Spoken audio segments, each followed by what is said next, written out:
नमस्कार, मेरा नाम है सुरेंद्र सिंह और आप देख रहे हैं एसएम न्यूज। हमारे साथ चर्चा पर हैं अशोक अज्ञानी, जो किसी नाम तारीफ के मोहताज नहीं है, लगातार आजकल बसपा की बात कर रहे हैं। स्वागत है सर आपका हमारे चैनल में। धन्यवाद सर, धन्यवाद।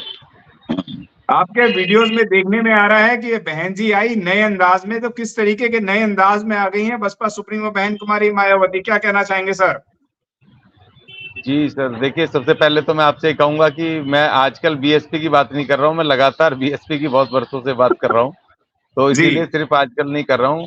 और दूसरी बात, ये बहुत ही खुशी की बात है और एक ये उत्साह की और ऊर्जा की बात है बहुजनों के लिए कि बहन कुमारी मायावती ने इस वक़्त एक नया जो आधुनिक जो उनका अडॉप्ट करने चाहिए थे तकनीकी तौर तरीके, और जो आधुनिक तरीके से जैसे जैसे समय होता है उस समय के अनुसार, परिस्थितियों के अनुसार अपने आप को ढालना चाहिए और अपने आप को वो सारे तौर तरीके अपनाने चाहिए जो कि उस समय की जरूरतें होती हैं। आज से 20 जी। साल पहले, 15 साल पहले, या बहुजन समाज पार्टी का जब उदय हुआ था, जब स्थापना हुई थी, तब उस समय और आज में जमीन आसमान का फर्क है। आज जी। टेक्नोलॉजी और तमाम चीजें बहुत ज्यादा, दुनिया ग्लोबलाइज हो गई है। और आज आपको अगर अपने विपक्षियों से लड़ना है तो आपको उस तरह की टेक्नोलॉजी और उस तरह के दाव पेचों को आपको अडॉप्ट करना पड़ेगा, तभी आप उनके साथ लड़ सकते हैं। तो बहन जी। कुमारी मायावती ने जो आधुनिकता के साथ जो जो तमाम पार्टी के अंदर एक नई परिवर्तन करे हैं समय अनुसार, परिस्थितियों के आधार पे, वो बहुत ही स्वागत योग्य हैं और बहुत ही ऊर्जावर्धक हैं। और तमाम बहुजन समाज को लेकर के, और उनके बीएसपी के कार्यकर्ता, नेता, समर्थक, सबके लिए एक बहुत ही एक रोशनी की किरण है कि अब लग रहा है कि 2024 तक बहुजन अपनी सत्ता की तरफ बढ़ेंगे, बड़ी ताकत से बढ़ भी रहे हैं और वहां पहुंच पाएंगे, क्योंकि जिस तरह के विपक्षी जिस तरह के दाव पेच और का इस्तेमाल करते हैं, वैसे ही बहन जी ने भी वो तौर तरीके सीख लिए हैं।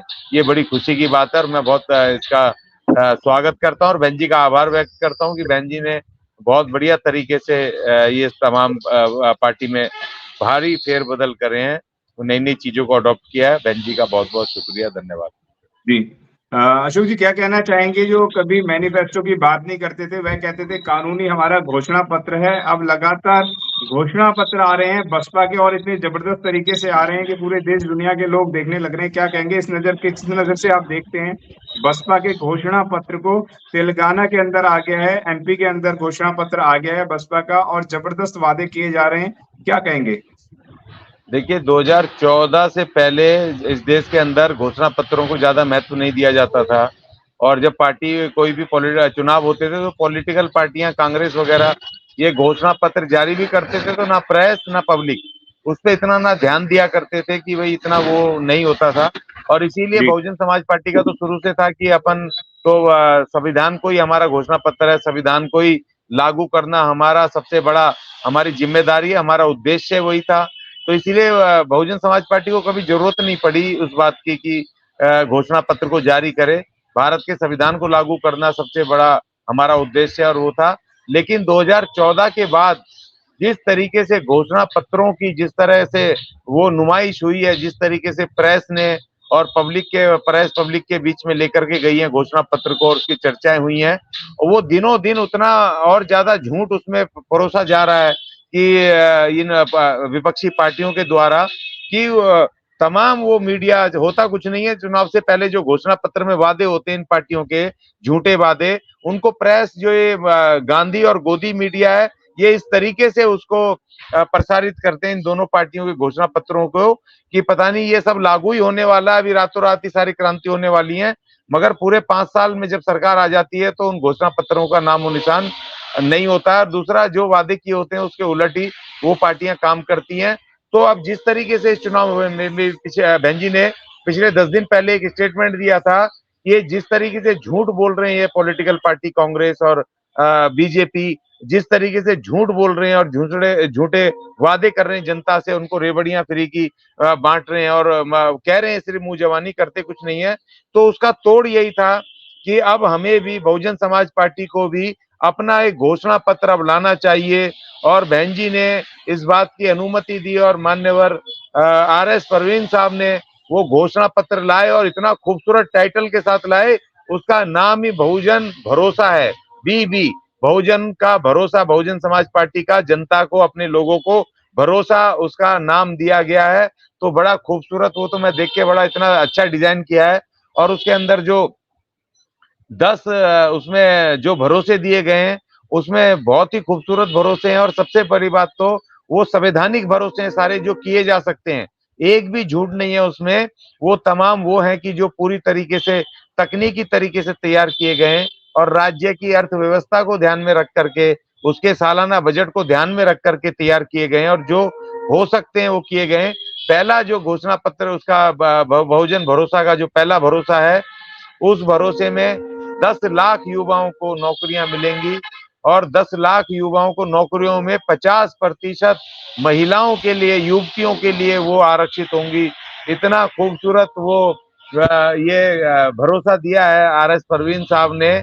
और उसमें ना तो किसी जाति की बात है, ना धर्म की बात है।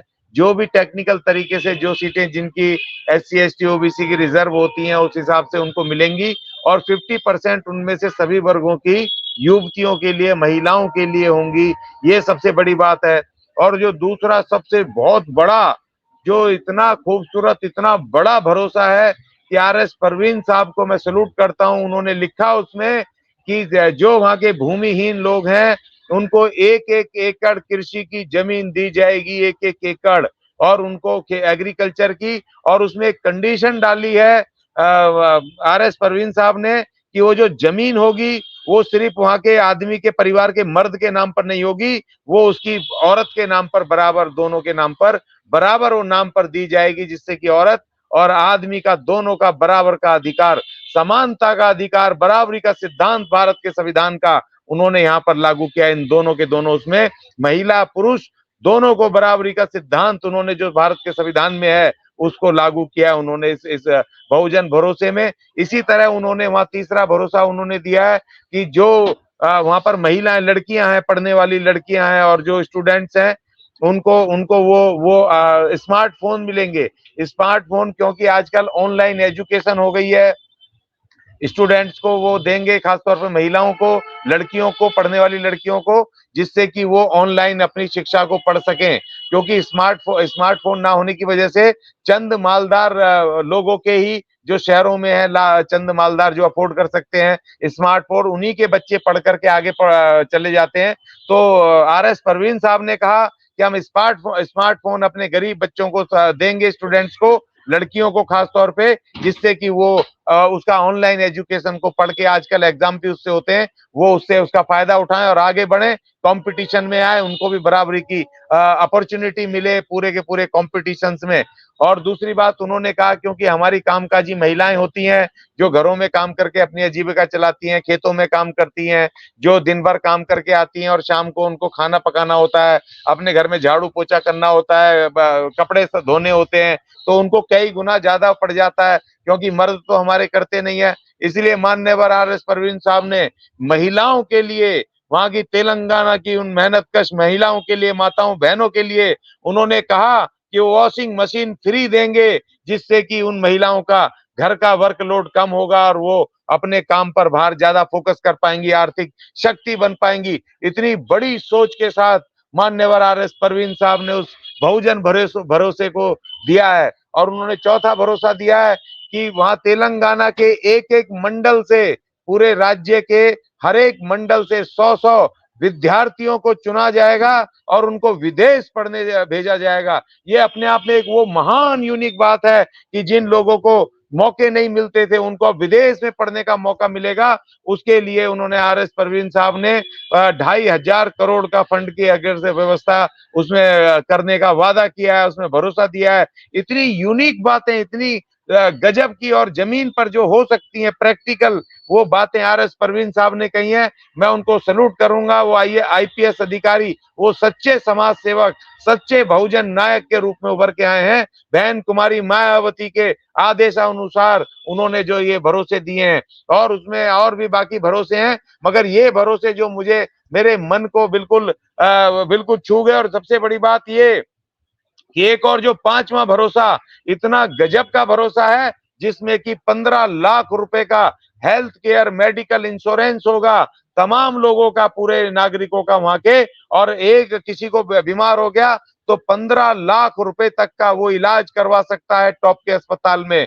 ये भरोसा उन्होंने दिया है स्वास्थ्य के, चिकित्सा के उसमें क्षेत्र में। उन्होंने इतनी बड़ी व्यापक व्यवस्था कायम करने के लिए मान्यवर RS परवीन साहब ने ये बातें कही हैं। तो उसी तरीके से बहुत बड़ा घोषणा पत्र है जिसमें कि उन्होंने विकास कैसे होगा, रोजगार कैसे होंगे, बजट कैसे होगा, SC ST के बारे में, महिलाओं के बारे में, जनरल के बारे में, गरीबों के बारे में, तमाम चीजों को। और उन्होंने एक चीज और बड़ी खूबसूरत लिखी है, जो ड्राइवर्स वगैरह जो ट्रक वगैरह चला करके बाहर से आते हैं, तेलंगाना के बाहर से, देखिए उन तक के लिए उन्होंने सोचा है, उन तक के लिए उन्होंने सब्सिडाइज कैंटीन खोल करके उनके लिए खाना और रहने की व्यवस्था की है। क्या बात है। देखो, जो ट्रक चालक पूरे देश से निकलेंगे वहां तेलंगाना की धरती से होकर के, उनको बढ़िया, उनको रुकने का और उनको सब्सिडाइज सस्ता बढ़िया खाना देने की ड्राइवरों को उन्होंने व्यवस्था की है। मतलब इस तरह की, मैं पढ़ करके मैं हैरान रह गया उस बहुजन भरोसे को,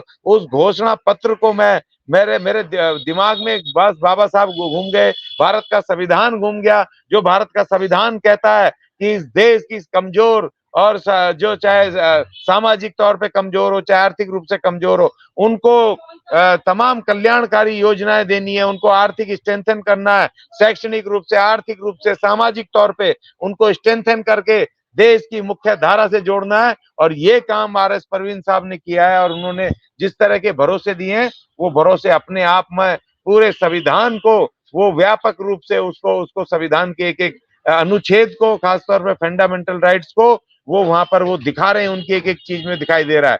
तो मैं इस बात को, ये जो भरोसा है, घोषणा पत्र है, बहुजन का पहली बार आया है, मगर इसने वो काम किया है इस घोषणा पत्र ने कि बड़े बड़े ये जो झूठ बोलने वाले, इनके उन घोषणा पत्रों को पूरी तरह से इनका मटिया मेट कर दिया, उनको अशोक जी, जीरो क्या कर दिया। क्या कहना चाहेंगे? बीजेपी भी अपना घोषणा पत्र दे रही है, कांग्रेस भी अपना घोषणा पत्र दे रही है, और केजरीवाल भी लगातार 5 वादों की बात करते हैं, लेकिन अब तो कई गुना ज्यादा वादे मिल गए हैं। और लोग कह रहे हैं कि संवैधानिक बहन जी ने जो बनाया होगा ये घोषणा पत्र, उसके अंदर बहुत ज्यादा सोचा होगा, और जो वो कहती हैं उससे ज्यादा करके दिखाती हैं। तो क्या लगता है, क्या कहना चाहेंगे? जितने भी घोषणा पत्र हैं और बसपा के घोषणा पत्र में क्या फर्क है, वह हमें बताएं। देखिए, आम आदमी पार्टी का, कांग्रेस और बीजेपी का तो बहुत पहले से देख रहे हैं, और आम आदमी पार्टी का ये घोषणा पत्र, ये भी 2013 से हम देख रहे हैं। ये तमाम झूठे हैं, कोरी बकवास है इनमें। इन्होंने एक वादा पूरा नहीं किया। केजरीवाल ने 2013 जो 15 का जो घोषणा पत्र है केजरीवाल का, उसमें इसने कहा था कि मैं 10 लाख रोजगार दूंगा दिल्ली के लोगों को। एक रोजगार नहीं दिया। एक RTI में पता चला 138 रोजगार दिए सिर्फ इसने 9 साल के उसमें। और इसने कहा था कि मैं सफाई कर्मचारियों को पक्का करूंगा, उनको फायर फाइटर्स की तरह वो ड्रेसेस दूंगा, उनको टेक्निकल स्किल्ड करके इस काम से बाहर करूंगा, उनके बच्चों को बेहतर एजुकेशन दूंगा। मगर वो देना तो छोड़िए, जो कोरोना में 44-45 सफाई कामगारों ने अपना जीवन बलिदान किया, उनको 1-1 करोड़ रुपया भी नहीं दिया इस आदमी ने। तो ये तमाम ये झूठे और कोरे बकवास वाले हैं। जहां मोदी जी कहा करते थे 2014 में, वो नकली लाल किला बना करके, टेंट का लाल किला, उसने कहा था कि मैं देश नहीं बिकने दूंगा, और जब सत्ता में आए तो सबसे पहले बेचारा वो लाल किला ही बेच दिया। तो इनकी कथनी करनी में और इनके घोषणा पत्रों में और इनकी सरकार के से पहले और सरकार चुनाव से पहले और चुनाव के बाद की कथनी करनी में दुनिया ने देखा है कि किस किस तरीके से ये झूठ बोलते हैं, कोई चीज लागू नहीं करते हैं, वहां देश ना बिकने का वादा करते हैं और उधर देश बेच-बाच करके बराबर कर देते हैं। तो ये इनके जो वो है, ये बहुजन समाज पार्टी का जो पहला घोषणा पत्र है ये, और उस घोषणा पत्र ने इनकी सबकी हवा निकाल दी है। इनके झूठ के पुलिंदों को पूरी तरीके से फेल कर दिया है। और वो जो RS परवीन साहब का घोषणा पत्र है, उसमें स्पष्ट रूप से जो संविधान के अंदर प्रेम्बल में लिखी है, न्याय, समानता, आजादी, बंधुता, वो चारों चीजें उस बहुजन भरोसे में साफ दिखाई दे रही हैं। उस पत्र के अंदर, घोषणा पत्र में स्पष्ट एक एक डिमांड के अंदर वो चारों चीजें दिखाई दे रही हैं। इसलिए ये तमाम एक तरह का प्रतिरूप है ये संविधान का, ये जो घोषणा पत्र बहुजन, ये जो घोषणा पत्र बनाया बहुजन भरोसा, ये बहुत ही खूबसूरत है और संविधान का प्रतिरूप मुझे दिखाई दे रहा है। और मुझे ये पूर्ण विश्वास है कि बहन कुमारी मायावती के नेतृत्व में और RS परवीन साहब मुख्यमंत्री के तौर पर इसको पूर्ण रूप से इस भरोसे को लागू करेंगे। वहां की तेलंगाना की जनता उनको मौका देगी तो वो मुख्यमंत्री बन के इन तमाम भरोसों को वो पूरे सही मायने में इसको भरोसे को कायम करेंगे और इनको सबको लागू करेंगे, ऐसा मुझे उम्मीद है। जी। राजस्थान पे हम लोग चलेंगे। राजस्थान पे हम लोग जानेंगे कि राजस्थान में बहन जी की 8 से 9 जो है वह मीटिंग्स हैं, यानी कि रैलियां हैं, विशाल रैलियां होने वाली हैं और आकाश आनंद जमीनी स्तर पर जुड़े हुए हैं। और हम ये भी बता दें कि बसपा ने जो बागी थे लोग, उनका टिकट को काट दिया है, जिसकी वजह से वो बहुत सारे आरोप प्रत्यारोप भी लगा रहे हैं। राजस्थान में कहाँ देख रहे हैं सर आप बसपा को, क्या कहना चाहेंगे? देखिए जो पहले तो मैं जब वहाँ आकाश आनंद जी ने 15 दिन का कार्यक्रम लिया था वहां से धौलपुर से लेकर के जयपुर तक का तमाम का 100 किलोमीटर से ज्यादा का जो उन्होंने वो 2000-3000 किलोमीटर से ज्यादा का जो उन्होंने वो पदयात्रा की और कम से कम 100 से ज्यादा उन्होंने विधानसभाएं कवर की उस दौरान।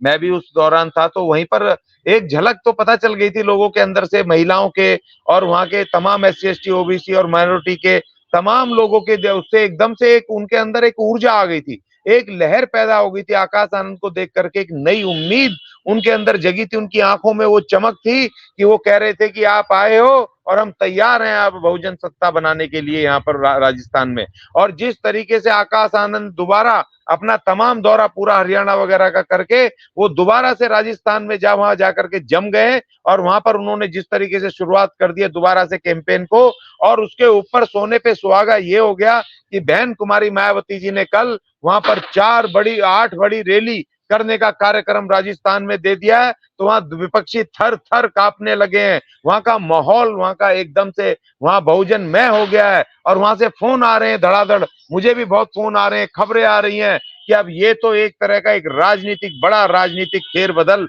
वहां का राजस्थान की धरती पे होने वाला है।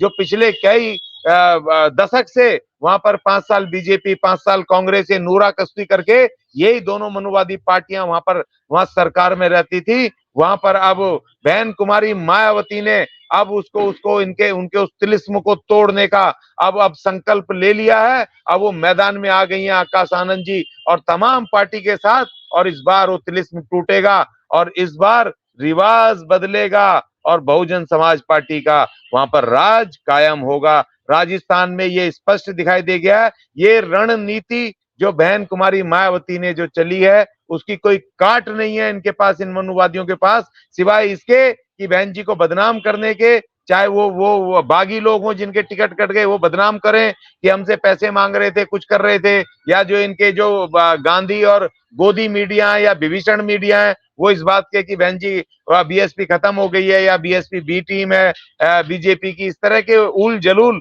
जो लगाने के अलावा इनके पास कोई रास्ता नहीं है आरोप लगाने के। लेकिन वहां पर माहौल बन गया और मुझे तो लग रहा था कि तेलंगाना और छत्तीसगढ़ ही जीतेंगे। यहाँ तो अब राजस्थान की कल से जब बहन जी का जब शेड्यूल आया और आकाश आनंद जब दोबारा वहां पहुंच गए तो वहां दिखाई दे गया कि अब राजस्थान हमारा है, बहुजन समाज पार्टी का है। राजस्थान में भी बड़ी विक्ट्री होने जा रही है। राजस्थान में भी बड़ी विक्ट्री होने जा रही है। हम लोग राहुल गांधी से बात करेंगे, राहुल गांधी के विषय पे बात करेंगे। राहुल गांधी के ऊपर बहुत सारे आरोप लगते रहते हैं कि वह संविधान की बात नहीं करते, और अखिलेश यादव के ऊपर भी लगता है कि वह संविधान की बात नहीं करते हैं। क्या कहना चाहेंगे? जो मान्यवर काशीराम साहब की तो बात कर रहे हैं, उत्तर प्रदेश में दोनों आमने सामने होने वाले हैं, लेकिन संविधान की कभी बात नहीं करते हैं। और लेकिन सबसे ज्यादा दलितों के हितैषी नजर आते हैं, अपने आप को सबसे ज्यादा ये दिखाते हैं कि हम दलितों के सबसे ज्यादा बड़े हितैषी हैं। क्या कहना चाहेंगे सर? देखिए फ्रस्ट्रेशन है ये इनकी, बहन कुमारी मायावती ने इनकी राजनीतिक धरती इतनी गर्म कर दी है कि अब इन्होंने अपने अपने प्रतीकों को छोड़ करके, कांग्रेस ने श्री गांधी को छोड़ करके जो उनके मेन आइकॉन है उनकी पार्टी के, उनको छोड़ करके वो कह रहे हैं बाबा साहब को और मान्यवर काशीराम जी को अब हम प्रचार करेंगे, उनके पुतले लेके घूम रहे हैं। और उधर वो समाजवादी पार्टी के अखिलेश यादव जी लोहिया साहब को छोड़ करके और वो कह रहे हैं मान्यवर काशीराम जी का और बाबा साहब के पुतले लेकर के घूमेंगे, उनका प्रचार करेंगे। तो ये इस बात का प्रतीक है, ये इस बात का सबूत है कि बहन कुमारी मायावती का डर इनकी आंखों में, दिलो दिमाग के ऊपर और आंखों में साफ स्पष्ट दिख रहा है। ये दिखाई दे रहा है कि बहन कुमारी मायावती ने इनकी राजनीतिक धरती को इतनी गर्म कर दी है कि इनको लग रहा है कि अब ये छोड़ करके भागने के अलावा कोई रास्ता नहीं है। इसीलिए इन्होंने कहना शुरू कर दिया है कि हम मान्यवर काशीराम जी को हम मानते हैं, बाबा साहब को मानते हैं। उनके लोगों को ये गुमराह करके वोट लेना चाहते हैं, कहना चाहते हैं जी हम तुम्हारे हितैषी हैं, ये बताना चाहते हैं। लेकिन इसमें अब कोई फायदा नहीं है। लोग को पता है कि हमारा हितैषी कौन है। यहाँ पर भी उनकी अखिलेश यादव की सरकार थी ना 5 साल, कितने सफाई कर्मचारी पक्के करे भाई, कितने SC ST के बजट तुमने बांटे, कितने उनके आपने बैकलॉग भरे, ये तो बताना पड़ेगा ना। सिर्फ कांसीराम जी की मूर्ति लेकर के और बाबा साहब की मूर्ति लेकर के घूमने से वोट नहीं मिलेगा। आप ये भी तो बताओगे, आप 5 साल थे भाई, आपने उत्तर प्रदेश में कितने बैकलॉग भरे SC ST के, आप सफाई कर्मचारी कितने पक्के भर्ती करे, या जो ठेके पे या कच्चे थे कितने पक्के करें, ये सब आप बताओ। कितनी धरती बांटी है एग्रीकल्चर की, कितने कितने आपने बेघरों को घर दिए, फ्लैट दिए हैं, कितनी आपकी वहां पर कानून व्यवस्था कैसी थी आपकी, ये सब बताना पड़ेगा ना भाई आपको। ऐसे ही थोड़ी है। और कांग्रेस को देखो, मैं तो बड़ा कल हैरान, खूब हंसा मैं, 1.5-2 घंटे में ट्रेन में था, मैंने एक देखा प्रेस कॉन्फ्रेंस कर रहे हैं राहुल गांधी जी, इतने हताश, इतने बौखलाए हुए, बोल क्या रहे हैं इनको समझ नहीं आ रही है। वो कह रहे हैं कि जी वो क्या पत्रकारों से कि भाई तुम में पिछड़े कितने बैठे हैं या दलित कितने बैठे हैं, वो हिस्सेदारी की अब बात कर रहे हैं। अरे राहुल गांधी जी घबराओ मत, आप अपने 70 साल का अपना वो देखो, आंकड़ा देखो, तुमने राज किया है, इस पर कांग्रेस ने किया है, इस भारत पे सबसे ज्यादा राज किया है, केंद्र सरकार में भी, राज्य सरकारों में भी। तब तुम्हें पिछड़े दलित याद नहीं आते। आज तुम्हें वोट लेना, तुम्हें बहन कुमारी मायावती दिखाई दे रही है सामने खड़ी हुई, और तुम लोहा नहीं ले पा रहे हो। तो आज तुम दलितों की, पिछड़ों की, आदिवासियों की हिस्सेदारी की बात कर रहे हो, और अपना टिकट भी बांट रहे हो। तो वहां राजस्थान में, मध्य प्रदेश में, वहां तब भी पिछड़ों का ध्यान नहीं आ रहा, क्योंकि अनुसूचित जाति के तो आप टिकट SC ST के काट नहीं सकते, वो तो रिजर्व है, उनको तो आपको मजबूरी में देना है। मगर पिछड़ों को तो दे दो। अगर तुम इतने ही सामाजिक न्याय के पुरोधा हो, इतने ही पिछड़ों की बात कर रहे हो, तो भैया उनको टिकट तो दे दो, उतने 65% जितने वो हैं, पिछड़े हैं। तो ये इनकी हताशा, ये इनका डर और इनकी हार इनकी आंखों में है। और मैंने कहा था, तब मैं कह रहा था, लोग हंस रहे थे, मैं कह रहा था कि इस बार जो लड़ाई होनी है वो मनुवाद बनाम अम्बेडकरवाद, अर्थात मोदी बनाम माया, ये लड़ाई होगी, और जो दिखाई दे रही है। और अभी 1 महीने के अंदर अंदर जो 4 राज्यों के जो परिणाम आने हैं, उसमें स्पष्ट हो जाएगा कि एक सेनापति मनुवादी खड़ा होगा 2024 के चुनाव में, और सामने लड़ाई होगी बहुजन सेनापति बहन कुमारी मायावती के रूप में खड़ी होगी। ये लड़ाई होनी है, बहुजन बनाम मनुवाद, ये लड़ाई ये तय है जो होनी है। बिल्कुल जी। चूंकि चलते चलते मैं एक आखिरी सवाल आपसे रखूंगा। हाथी की चिंगाड़ को कहाँ देखते हैं 2024 के अंदर? उत्तर प्रदेश के अंदर भी बहुत बड़ा समीकरण नजर आ रहा है, बसपा के लोग जमीनी स्तर पर बड़े कार्य कर रहे हैं, जो कैडर नहीं हुआ करते थे, जो बसपा में बताए जाते थे, वो भी खत्म हो गए थे, वो फिर दोबारा से शुरू करेंगे। चलो गांव की और लगातार आप लगातार बहुत एक्टिव नजर आ रही है बसपा, जो पहले एक्टिव नहीं होती थी, कि सड़कों पे नहीं आते, रोडों पे नहीं आते, मिलने नहीं आते, पार्टियां नहीं करते, मीटिंगें नहीं करते। तो अब 2024 के अंदर हाथी की चिंगाड़ को कहाँ देखते हैं आप? देखिए, हाथी की चिंगाड़ इस समय इतनी खतरनाक हो गई है कि जो विपक्षियों के दिलो दिमाग फटने लगे हैं, उनके सामने दिखाई देने लगे हैं। क्योंकि जो हाथी है उसने अपनी चाल को ऐसा मदमस्त करके वो चल रहा है, उसको सामने कोई जो भी आ रहा है उसको इधर उधर भगा रहा है।